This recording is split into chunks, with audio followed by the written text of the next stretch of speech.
아멘. 우리 이 시간 말씀 읽겠습니다. 오늘 우리 읽어야 될 말씀은 구약성경 레위기 19장 5절부터 10절까지 말씀입니다. 레위기 19장 5절부터 10절까지의 말씀입니다.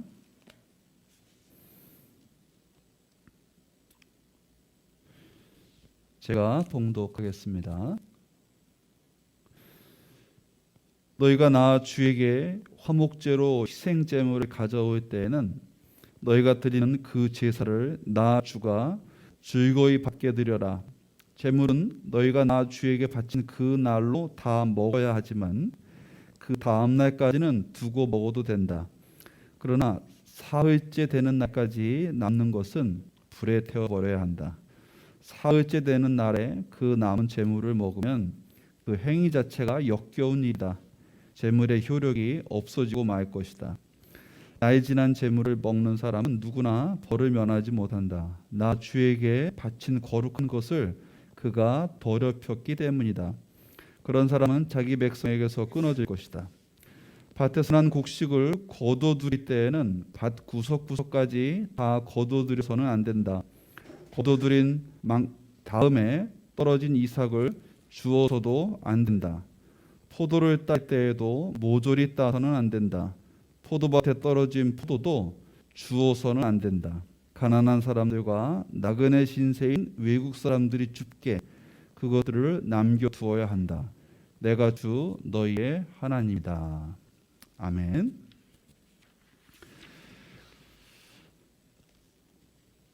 여러분 설 명절 잘 보내셨습니까?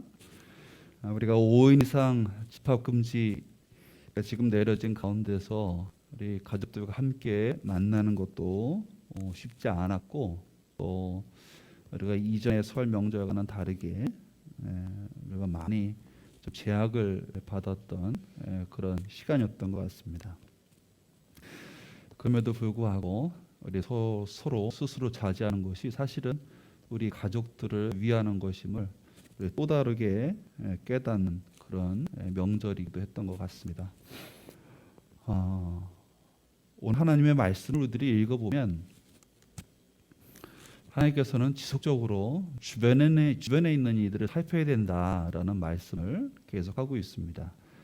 이게 거룩이라는 말씀으로 하나님께서 우리에게 주시는데, 이 거룩은 스스로 어떤 종교적으로 뛰어난 어떤 행위를 나타내는 것이 아닙니다.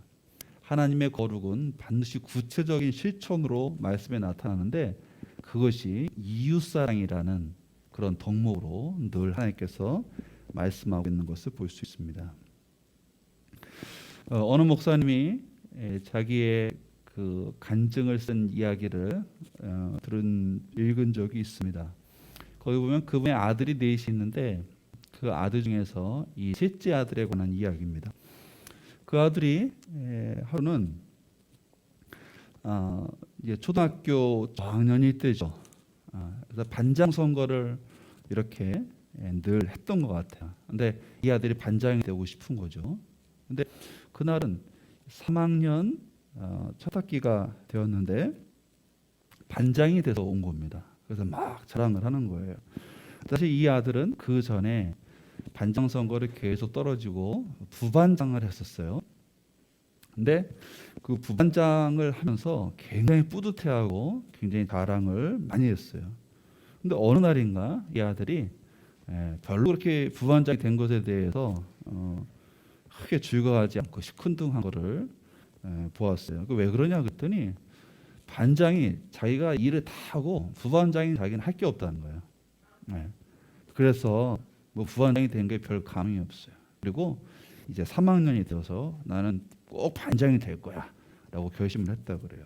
그리고 새 학기가 시작되고 학교 돌아왔는데 반장이 됐다는 거죠. 근데 어떻게 반장이 되냐라고 얘기 들어보니까 그 반장 선거에 16명이 지원을 했는데 자기가 당당하게 반장을 뽑혔다고 합니다. 뭐라고 말했길래 친구들이 너에게 반장을 하게 했냐 그랬더니 그 아들이 자기가 공약을 하나 내세웠는데 그 공약은 뭐냐면 나를 반장으로 뽑아주시면 나는 여러분의 걸레가 되겠습니다 라고 공약을 했대요. 그래서 친구들이 그 목사님 아들에게 몰표를 줬어요. 그래서 이 셋째 아들이 반장이 되었다, 그런 얘기를 하고 있습니다. 자, 나는 여러분들의 걸레가 되겠습니다. 반장으로 뽑아주시면 꾸준히 일하고 남들이 안 하는 일, 또 섬기는 일, 그런 일 하겠습니다 라고 이야기한 거죠. 또래가 3학년입니다. 나이가 한 10살 정도 되겠죠. 그 아이들의 마음속에도 누군가가 나를 위해서 걸레처럼 섬기고 뒤치다거리 해주면 얘는 정말 반장으로 뽑아줘도 괜찮겠다라는 생각을 갖고 있다라는 것이 또 놀라운 거죠. 어른들은 대부분 누군가가 나를 위해서 섬겨주는 일을 한다. 그럼 그 가치를 충분히 알 수가 있는데 어린아이들조차도 걸레가 되겠다는 그 말에 기꺼이 이 아이의 손을 들었다라는 것은 그만큼 인간이 누구인가, 인간 어떤 존재인가에 대해서 우리로 하여금 다시 한번 생각해 보게 되는 것입니다. 오늘 성경을 읽어보면 성경은 아주 원칙적인 이야기를 하고 있습니다. 크게 하나님께서는 세상과 인간이 어떠한지에 대해서 성경을 통해 구체적으로 말씀하고 있습니다. 그리고 세상과 인간에 대한 굉장히 부정적인 하나님의 시각, 그 이면에는 사람이 창조주 하나님을 떠났다라는 것이 대전제입니다. 그래서 세상이 망가지게 되었고 그 망가진 세상이 결과적으로 누구에게까지 영향을 미치냐면 인간의 삶까지 영향을 미치게 되었습니다. 그래서 성경은 세상은 심각하게 깨져 있고 인간은 전적으로 타락한 존재, 그 다음에 악한 존재임을 계속해서 이야기를 해주고 있습니다. 오늘 저와 여러분이 읽는 구약 성경은 이러한 당신이 지으신 세상이 완전히 망가진 것에 대해서 하나님께서는 가슴 아파하시면서 이 세상을 회복할 계획을 세우시고 구체적으로 실행에 옮기신 이야기입니다. 그 이야기의 핵심은 바로 하나님께서 한 민족을 부르셔서 그들과 계약된 관계를 맺으시고 그들을 당신의 백성으로 선택하셔서 그들을 통해 이 세상을 회복해 나가신다는 이야기입니다. 우리가 창세기부터 출애굽기를 읽고 레위기, 우리가 지난주에는 민수기까지 넘어갔습니다. 그런데 오늘 본문에 이 레위기를 우리가 선택해서 함께 묵상하려고 한 것은 여기에 우리 하나님의 백성, 이 시대에 부름받은 저와 여러분에게도 너무너무 중요한 하나님의 마음이 여기에 담겨 있기 때문에 그렇습니다. 이스라엘 백성들에 관한 것이지만 그들은 우리가 먼저 부름받은 자들이고요. 오늘 함께 예배하는 저와 여러분은 우리 이 시대에 부름받은 자들입니다. 그러므로 하나님의 부르심에는 공통점이 있기 때문에 오늘 말씀을 통해서 우리가 하나님의 음성을 한번 들어보려고 합니다. 자, 오늘 사실 우리들이 읽은 출애굽기 레위기 10장 5절부터 우리 10절까지의 내용은 오늘 설교의 핵심은 사실 9절과 10절입니다. 이 두 구절을 우리 중심으로 읽도록 하겠습니다. 레위기 19장의 그 표제는 거룩한 백성이 되어라입니다. 우리들이 읽지 않았지만 19장 1절로 2절에 보면 이렇게 하나님께서 말씀하십니다. 주님께서 모세에게 말씀하셨다. 이스라엘 자손 온 회중에게 말하여라. 너는 그들에게 이렇게 일러라. 너희의 하나님인 나 주가 거룩하니 너희도 거룩해야 된다 라고 말씀하시면서 어떻게 거룩할 거냐, 그 대목에 대해서 이 레위기 19장은 이웃의 관계에 대한 내용만 쭉 나옵니다. 오늘 저와 여러분 거룩하다는 것은 기도를 많이 하거나 뭘 보거나 말씀을 많이 알거나 그런 게 아니고, 거룩한 것은 내 자신밖에 모르는 존재가 우리 주변에 있는 이들을 배려하고 그들을 섬기는 삶을 살 때 이 상태를 거룩하다라고 이야기하고 있습니다. 자, 그래서 오늘 본문을 그러한 측면에서 이 19장에는 전부 이웃과의 관계가 나오는데 그 대표적인 9절과 10절을 중심으로 오늘 말씀의 메시지를 함께 나누도록 하겠습니다. 우선 우리들이 9절을 읽어보면 이렇게 나옵니다. 우리 같이 한번 읽어보겠습니다. 시작. 밭에서 난 곡식을 거둬들일 때에는 밭 구석서까지 다 거두어들여서는 안 된다. 거두어들인 다음에 떨어진 이삭을 주워서도 안 된다.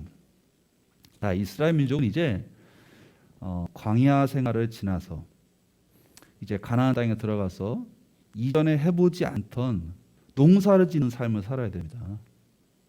네. 그래서 이 농사를 지을 때에 피땀 흘려 일하겠죠.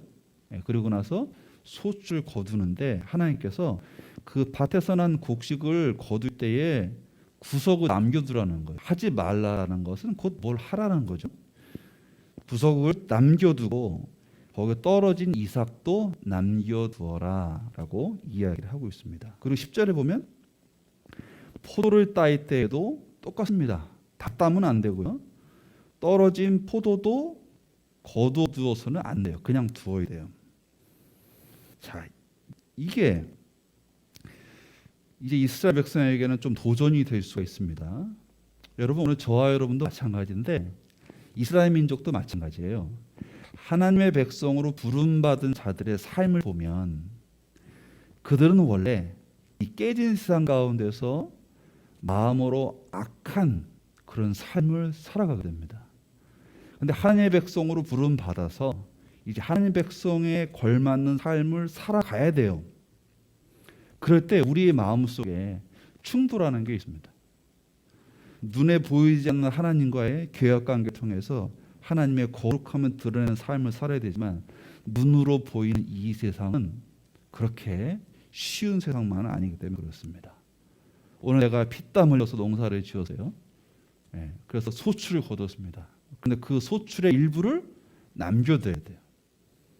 또 뭐 지금은 그렇지 않아요. 지금은 추수를 하면은 그냥 이삭이 거의 떨어지지 않아요. 논밭에. 근데 예전에는 그렇지가 않겠죠. 손으로 베고 하는 가운데 이삭이 다 떨어져요. 그걸 주워서도 안 된다. 그거를 다 거둬들여도 사실은 예전에 농사법으로 얘기하면 그렇게 풍족한 그런 삶은 아니었을 거예요. 그런데 그거를 남겨두어야 된다라고 하나님께서 말씀하고 있습니다. 첫 번째 이러한 하나님의 명령의 도전은 뭐냐면 아직 하나님의 백성이지만 세상적인 삶의 방식에 익숙한 우리에게 불안감이 있습니다. 세상은 하나님을 떠났기 때문에 내가 삶의 주인이에요. 누군가가 나를 도와주거나 공급해주지 않습니다. 내 미래는 내가 책임져야 돼요. 그렇기 때문에 뭔가 내가 노력한 것에 대해서 누군가를 위해서 남겨두고 그렇게 한다는 것은 굉장히 이게 쉽지 않은 거예요. 불안한 것입니다. 다 거둬들여도 부족한 것이 인생인데 그거를 남겨두라고 이게 하나님 나라 백성의 첫 번째 삶의 도전입니다. 그리고 또한 이러한 삶을 통해서 우리가 연습할 수 있는 것은 뭐냐면 이제 우리는 새로운 주인의 다스림 가운데 살아가고 있다는 것을 구체적으로 우리의 삶을 통해서 실행해 나가는 것이에요. 실천해 내는 것입니다. 여러분, 사실 우리가 누구를 위해서 내 일부를 내놓는다는 것은 쉽지 않습니다. 그 쉽지 않은 마음이 우리 안에 느껴질 때 우리들은 뭘 느끼게 되냐면 내 안에 있는 여전한 죄성이에요. 하나님을 아버지라고 부르는 모든 자들의 삶은 하나님이 돌보십니다. 그것은 우리의 머리를 믿지만 우리의 마음이 그것이 우리의 상식이 되어지지 않은 이 세상 가운데 살 때는 오늘 하나님의 말씀은 굉장한 도전입니다. 우리 안에 죄성이 있어요. 내 미래는 내가 책임져야 된다. 아무도 나를 도와주지 않은 영국과 현실 가운데서 내 것의 일부를 내놓으라고 이것은 불안한 것이죠. 오늘 하나님께서는 하나님의 백성이던 이스라엘에게 그 첫 번째 도전을 해오고 계십니다. 너희들이 나를 아버지라고 고백하고 나의 백성이 되었으니 너희들은 이제 참된 주인의 다스림 가운데 들어오게 되었다. 이게 창조의 질서의 원리다. 거기에는 반드시 나의 보살핌이 있는데 그 보살핌, 나의 아버지됨을 너희들이 믿고 있음을 드러내는 증거의 첫 번째 거는 너희 것을 내어놓는 거예요. 오늘 하나님께서 그거를 말씀하고 있는 것을 볼 수 있습니다. 자, 이게 첫 번째 도전이고요. 두 번째는 사실은 이 풍습은 이스라엘에 들어가서 살던 가나안 땅의 풍습이기도 해요. 그들은 자기의 추수를 할 때 자기들이 농사지은 밭 일부를 남겨뒀습니다. 그것은 왜 그러냐면 그들이 가나안 땅에 살던 사람들, 원래 농사짓던 사람들이 그들이 섬기는 우상이 바알에게 드리는 제물이에요. 사람들이 우상을 왜 섬기냐면 우상의 대표적인 특징은 그 우상을 섬기는 자의 욕심에 있습니다. 내가 원하고 바라는 것, 사실 인간의 원하고 바라는 것의 핵심은 풍요와 다산이죠. 그것을 그 우상에게 제물을 바침으로써 그걸 얻어내려고 하는 것입니다. 그래서 우상은 내 마음대로 조종할 수가 있어요. 가나안 사람들은 그렇게 했습니다. 그런데 하나님은 그것도 아니라는 거예요. 모습은 비슷하지만 그거하고는 달라요. 만약에 하나님께서 너의 입으로 내놓아라 라고 말씀하실 때 그거를 그러한 식으로 뭔가를 기대하고 뭔가를 내가 투자한 것만큼 더 얻어내려고 하는 그러한 마음으로 하는 것은 아니라는 것을 가르쳐주고 있는 거예요. 이거는 자기를 위해서 살아가는 사람의 또 다른 좀 더 고차원적인 그런 마음의 자세죠. 내가 하나님 앞에 뭘 내놓으면 하나님께서 주실 거야. 그리고 어떤 마음의 딜을 하는 자세, 그것도 아니라는 거예요. 그게 아니라는 걸 어떻게 하느냐? 오늘 10절 중반 이후에 이렇게 나옵니다. 자, 곡식을 다 거두리지도 말고 포도를 다 거둬들이지도 말고 그럼 어떻게 하는 거냐? 10절 중반 이에 보면 가난한 사람들과 나그네 신세인 외국 사람들이 줍게 그것들을 남겨두어야 한다. 구체적인 목적이 나오죠. 그 당시에 가나안 풍속으로는 그걸 남겨뒀습니다. 풍요와 다산의 신에게 그것을 주어서 딜을 하는 거죠. 그런데 하나님은 그렇게 하라는 것이 아니라 이것을 이스라엘 공동체에 있는 가난한 사람들이 줍게 하라. 그게 첫 번째입니다. 여러분, 우리 개인의 차가 있습니다. 이스라엘도 마찬가지였어요. 우리 교회 공동체도 마찬가지입니다. 다 하나님의 백성으로 부름을 받지만 우리 모두가 하나님의 백성으로서 훌륭하게 살아내는 것은 아니에요. 각자의 처지와 환경에 따라서 뒤처지는 사람이 있습니다. 이스라엘 공동체 내에도 있었어요. 가난한 사람들이. 네. 그런데 중요한 거는 이들 또한 하나님의 나라를 드러내라고 부름받은 동역자들이라는 거죠. 그런데 이들의 삶이 무너질 때 그들의 이스라엘 백성이 추수할 때 다 거두지 않고 남겨둔 그것을 여러 밭에서 그 곡식들이 있어서 그거를 자기들이 배다가 먹고 살 수 있게끔 해줘서 그들이 마음을 뭘 느끼는 거냐면 나의 삶이 풍요롭지 않고 나는 비록 뒤처진 삶을 살지만 내 주변에 함께 부름받은 이들이 하나님의 살아계심을 신뢰함으로 이런 배려하는 삶, 나를 돌보고 나에 대한 관심을 갖고 있다는 것을 볼 수 있게 하는 거죠. 그들도 힘을 내는 것입니다. 그리고 그 남겨진 곡식을 자기들 추수해서 가서 먹으면서 이스라엘 공동체는 개인의 차가 있지만 그것으로 서로 차별하고 하는 것이 아니라 있는 모습 그대로 하나님의 백성의 부르심을 다 따른 그런 건강하고 진실한 공동체가 되게 하는 것입니다. 제가 여러분 우리에게 말씀 가운데 나눴지만 하나님의 부르심은 늘 공동체적인 부르심이에요. 그리고 함께 부름받은 이들이 하나님께 마음을 합해서 하나의 공동체를 이룰 때 하나님의 그 안에 일하세요. 이게 하나님의 백성이 늘 기억해야 될 그런 하나님의 부르심의 방식입니다. 또 한 부류의 사람은 누구냐면 외국 사람들이요. 나그네 신세인 외국 사람들이 줍게 그것을 남겨둬야 된다라는 것입니다. 여러분, 하나님의 관심의 궁극적인 대상은 하나님의 백성으로 아직 부름받지 못한 잃어버린 자들이에요. 그래서 하나님께서는 이 외국 사람들이 이스라엘 백성이 하나님의 말씀을 따라서 남겨둔 그 곡식과 포도를 먹을 수 있도록 남겨두라는 것입니다. 하나님의 백성은 거룩합니다. 거룩은 구별됐다라는 거예요. 흔하지 않은 것이고 눈에 확 띄는 것입니다. 저들은 왜 저렇게 살아갈까? 달라도 뭔가 다르다라는 그런 삶의 표식을 보여주는 것, 이게 거룩의 핵심입니다. 오늘 하나님의 말씀을 따라 살아가면서 주변에 있는 모든 이들과 다른 삶의 양태를 가지고 있는 그런 이스라엘의 이 삶의 양식을 통해서 하나님 모르던 사람들이 하나님 앞에 호기심을 갖고 하나님의 품 안으로 들어오게 됩니다. 코로나 상황으로 교회가 많은 비난을 받기도 합니다. 그래서 이런 생각이 들어요. 누가 교회로 오겠는가? 이게 아주 1차적인 생각인데, 그런데 우리들이 가만히 보면 누군가가 교회에 오는 것은 교회가 사회에 공헌을 하거나 좋은 이미지를 보여주거나 그런 것이 아니고 예수를 믿는 한 명 한 명 저와 여러분의 관계 속에서 남다름을 보고 그 남다름에 이끌려서 하나님께로 오고 교회로 들어오는 것이죠. 저는 코로나는 아무 상관이 없다고 생각해요. 오늘 저와 여러분이 하나님을 주인으로 모신 자가 이기적이지 않고 관대함을 드러낼 때 그 관대함 가운데 관대함이 없는 이 세상 사람들이 호기심과 매력을 느껴서 하나님 앞에 나오는 길이 열리게 될 줄 믿습니다. 오늘 성경은 그 이야기를 해주고 있습니다. 자, 오늘 우리들은 농사 짓는 사람이 거의 없죠.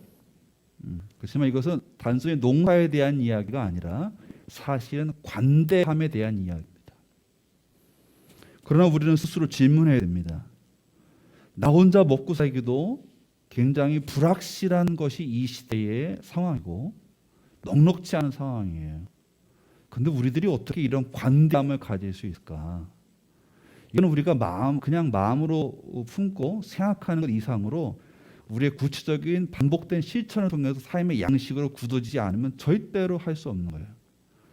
돈이 많아서 더 나눌 수 있는 것도 아닙니다. 돈이 없어서 나누지 못하는 것도 아니에요. 우리의 삶의 관대함은 중요한 핵심이 한 가지가 있습니다. 그것을 저와 여러분이 나누고 오늘 말씀을 마치려고 해요. 그것은 뭐냐? 오늘 우리들이 함께 읽었지만 지금 말씀 가운데 나누지 않았던 5절과 8절까지의 성경 본문의 그 핵심이 있습니다. 여기 보면 화목제에 대한 이야기가 나옵니다. 이스라엘은 여러 가지 제사가 있었습니다. 그런데 그 중에 화목제가 있는데 이 화목제의 특징이 뭐냐면 이 화목제는 친교하는 제사예요. 그래서 이 화목제를 드리면 하나님의 것은 하나님의 몫으로 드리고 또 제사장의 몫은 제사장으로 주고 그 다음에 함께 제사를 드린 사람들이 그 제물을 거기서 다 먹어요. 그러면서 식탁 교제를 나누는 것이 화목제입니다. 근데 여러분들이 읽어봤지만 이 화목제의 중요한 것은 하나님과 화목하게 함께 식탁을 나누는 그 자리에서 다 먹어야 돼요. 그리고 그 다음날까지도 허락을 해주신 것을 볼 수 있어요. 네. 그리고 3일째 되는 날까지 남겨두지 마라. 이게 뭘 의미하는 것까? 제사를 드리다는 이야기가 이게 우리에게는 좀 낯선데 여기 핵심은 그겁니다. 하나님과의 온전한 사귐이 있은 뒤에 하나님으로 충만해진 뒤에 그 뒤에 너의 것을 내놓을 수 있다. 그게 9절과 10절의 내용입니다. 화목제를 함께 드려서 거기에서 함께 예배드린 그 제물을 그 자리에서 다 먹는 거죠. 그것은 온전한 사귐을 얘기해요. 남겨두지 않는 것입니다. 하나님과의 사귐, 하나님으로 내 가득 채우는 일을 오늘도 할 수 있고 내일도 할 수 있고 내가 언젠가는 기도할 겁니다. 언젠가는 예배를 드릴 거예요. 이렇게 하지 않고 오늘 이 자리에서 하나님과 온전한 삶을 누리는 그 삶을 산 사람만이 하나님의 아버지 되심에 대한, 하나님의 주인 되심에 대한 확고한 믿음 위에 내 주변에 있는 이들을 위해서 기꺼이 내가 가진 것, 그것이 어떤 것이든지 내놓을 수 있는 관대함이 시작되는 것입니다. 이게 거룩입니다. 오늘 저와 여러분이 이 시대 하나님의 백성으로 부름받아서 이것을 배워 나가야 됩니다.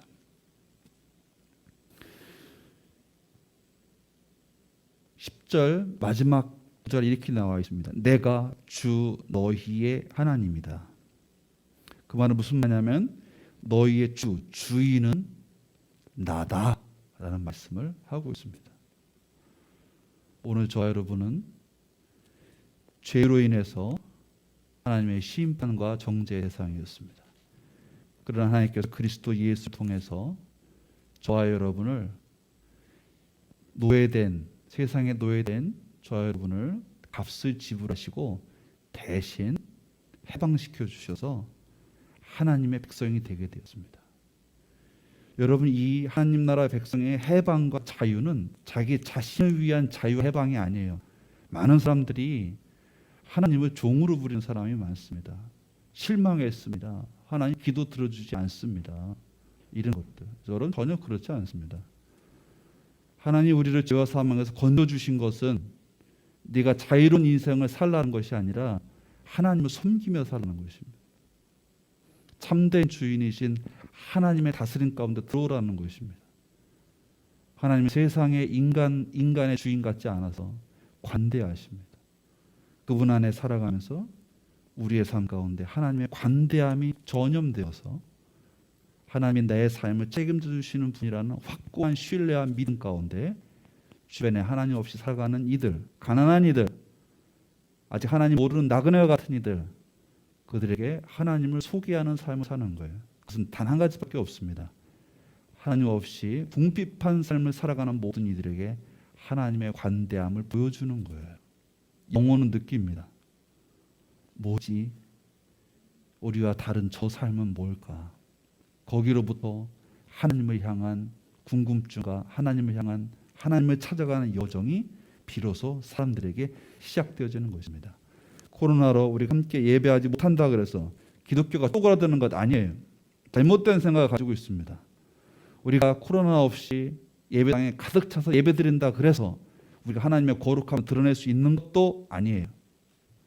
중요한 것은 있는 모든 곳에서 하나님 내 삶의 주인으로 모시고 그분과 온전한 사귐을 통하여서 그분으로 가득 채워진 저와 여러분이 그분을 신뢰함으로 주변에 있는 이들에게 기꺼이 내 자신을 내어주는 그 삶을 실천해 나가고 그것이 습관이 되고 내 운명이 되어질 때 그때 우리는 내가 거룩하니 너희도 거룩하라는 하나님의 말씀에 합한 존재로 세워져 가는 것입니다.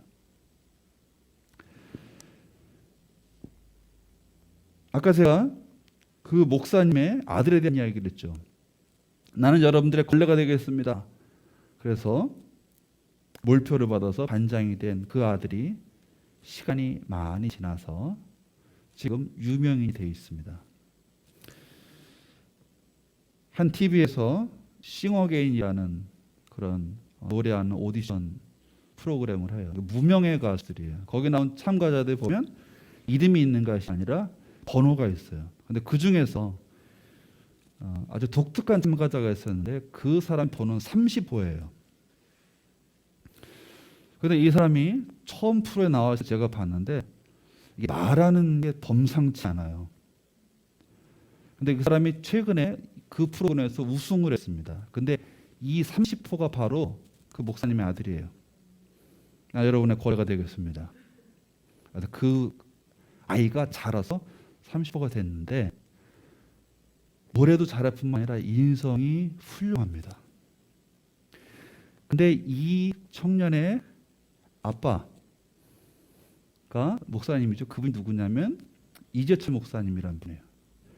한국 기독교 100주년 기념교회가 양화진에 있죠. 거기에 목회를 하시다가 3년 전에 은퇴를 하신 목사님이에요. 굉장히 존경스러운 목사님입니다. 이 아들이 뭔가 남다르요. 그 심사위원들이 뭐라 하냐면 스타의 냄새가 난다. 그래서 자기들끼리 얘기하는 결국은 스타는 누구냐면 노래보다는 그 개인의 매력에 끌리는 거예요. 그런 얘기를 해요. 그래서 저 30호에게는 스타의 냄새가 난다. 그게 첫 해에 심사위원들의 평들이었어요. 저도 그걸 느꼈어요. 그런데 이러한 그런 어떤 영향력들이 어디서 오는가 추적해 가보니까 그의 아버지가 하나님을 따르는 삶의 방식이 특별해요. 이재철 목사님이 은퇴하시면서 공동 목회 길을 열어놨습니다. 거기도 나름대로 교회가 큰데 누구 한 목회자에게 넘겨주는 게 아니라 4명의 목회자가 공동으로 각 분야가 달라요. 어떤 분은 교육, 어떤 분은 행정, 어떤 분은 말씀, 어떤 분은 어떤 사회 참여, 이런 4명의 목회자들에게 교회를 다 이임을 하고 오셨는데 그분이 은퇴하실 때 이제 어디 거주해야 되잖아요. 그래서 대한민국에서 가장 땅이 싼 곳, 한 번도 자기가 생각해보지 않은 그곳을 선정해서 교회가 퇴직금으로 준 그 자그마한 금액으로 거기에 터를 잡아서 그 땅을 사서 거주하시는 분이에요. 이분의 아들이 이번에 그 싱어게임 우승을 한 그 30호 가수입니다. 그리고 이분의 이 형도 둘째 아들인데 그 형도 몇 년 전에 유명한 그 미국의 배우를 인터뷰할 때 굉장히 화제가 됐던 그런 사람이에요. 이 질문하는 게 남달라요. 그래서 그 인터뷰를 하는 그 배우가 너무 기분이 좋은 거예요. 많은 인터뷰를 했지만 이러한 질문을 받아보지 못했는데 너무나 좋고 그다음에 기분 좋게 하면서 정말 핵심적인 질문들을 물어서 5분으로 약속됐던 그 인터뷰 시간이 9분 이상이 넘어가는 그런 인터뷰를 하게 됐어요. 여러분들 인터넷 검색하면 그 형제들이 누군지가 나와요. 그들은 어떻게 이런 남다른 그런 삶의 모습을 가지게 되었나. 그래서 하나님을 가까이 하고 거룩한 삶을 살았던 그의 부모에게 전염된 것이 틀림없습니다. 또 그 목사님은 어떻게 하셨나. 하나님과 가까이 하면서 하나님의 거룩을 덧입은 것이 틀림없습니다. 이 30호 싱어게임 우승한 이 청년이 자기처럼 무명의 가수들 돕는 일들을 해나가요. 지금 그 어릴 때 나는 여러분들의 걸레가 되겠습니다 라는 그 삶을 그가 나이 들어서 구체적으로 펼쳐나가는 이런 멋있는 삶을 살게 된 거죠. 저는 이것을 다름 아닌 거룩이라고 얘기하겠습니다. 교회 안에서 특별한 어떤 사역을 감당했다는 것이 아니에요. 사회에 나가서 비록 대중 노래를 부르는 그런 가수 삶이지만 그 삶 자체가 주변에 있는 모든 이들을 이끌어주는, 그들로 하여금 하나님이 부여하신 그 인생의 참된 아름다움을 다 발휘할 수 있는 그런 길을 열어주는 그런 삶을 사는 것, 이걸 거룩이라고 하지 않을 수가 없습니다. 사랑하는 더합교회 우리 가족 여러분, 오늘 우리 주님께서 우리에게 명하신 이 거룩한 삶의 구체적인 실천에 해당하는 나의 것을 기꺼이 떼어서 남에게 내어준다는 것은 쉽지 않습니다. 그러나 어떤 면에서는 쉽습니다. 왜 쉽지 않느냐? 우리의 습관이 되어지지 않아서 쉽지 않습니다. 어떤 면에서 쉽느냐? 우리의 습관으로 익히면 쉽습니다. 하나님 가까이 하는 자, 그것은 하나님의 거룩을 그도 옮을 가능성이 너무나 큽니다. 여러분, 우리가 함께 떨어져서 예배드리지만 여러분 함께 예배하는 모든 예배에 동참하시고 있는 모든 것에서 기도하십시오. 처음에는 힘들 것입니다. 그래서 지속적으로 반복되는 이 믿음의 행위, 순종의 행위를 통해서 우리 안에 말씀이 들리는 귀가 열리기 시작합니다. 우리의 마음이 뜨거워지기 시작합니다. 그리고 비로소 그때 하나님이 보이기 시작합니다. 거기로부터 하늘 백성의 거룩한 삶은 시작되어지는 것을 우리들이 꼭 기억할 필요가 있습니다. 오늘 설교의 제목은 거룩한 모퉁이입니다. 한 주간 고민하셔야 될 겁니다. 나는 이 거룩한 모퉁이를 구별하는 삶을 살고 있는가? 아니면 하나님의 이름을 막 부르고 그리스도인이라고 교회는 다니지만 예배는 드리지만 내 삶에 다른 사람을 단 1도 내놓지 않는, 내놓을 수도 없는 그러한 인색함의 삶을 살고 있지는 않은가? 아닙니다. 오늘 저와 여러분은 거룩한 모퉁이를 구별하는 관대한 삶으로 부름받았다는 것을 꼭 기억하는 우리 다 함께 모든 교우들이 되기를 주의 이름으로 축원드립니다. 우리 기억해야 되겠습니다. 하나님 나라 백성으로 부름받은 하나님의 백성에게 하나님께서 말씀하시는 첫 번째 말씀은 내가 거룩하니 너희도 거룩해야 된다라는 그 말씀임을 잊지 않는 다 함께 모든 교우 되시기를 주의 이름으로 축원드립니다. 우리 같이 기도하겠습니다. 하나님 아버지, 은혜와 사랑을 감사드립니다. 우리 흑암의 권세에 사로잡혀 헛된 것을 섬기던 절망적인 인생에서 그리스도 예수의 대속의 은총을 힘입어서 해방하였고 하나님의 다스림 가운데 들어와 살게 되었습니다. 세상의 악한 아버지도 떡을 달라는 자식에게 돌을 주고 생선을 달라고 하는 자녀에게 뱀을 주지는 않습니다. 하물며 하늘에 계신 아버지가 보냐. 하나님, 저희들 하나님의 신실하신 돌봄을 기대어 살아가게 하여 주시옵소서.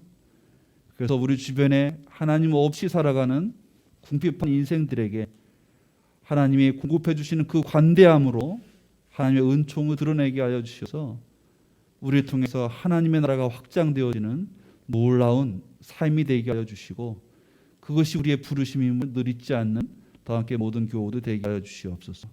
거룩한 모퉁이 구별할 수 있게 하여 주시고, 그것을 구별할 수 있는 힘이 하나님의 가까이함에 있다라는 것을 잊지 않고 이 한 주간 하나님을 가까이하는 그런 훈련을 통하여서 거룩한 습관을 덧입는 우리 모두가 되게 하여 주시옵소서. 예수님의 이름으로 기도합니다. 아멘.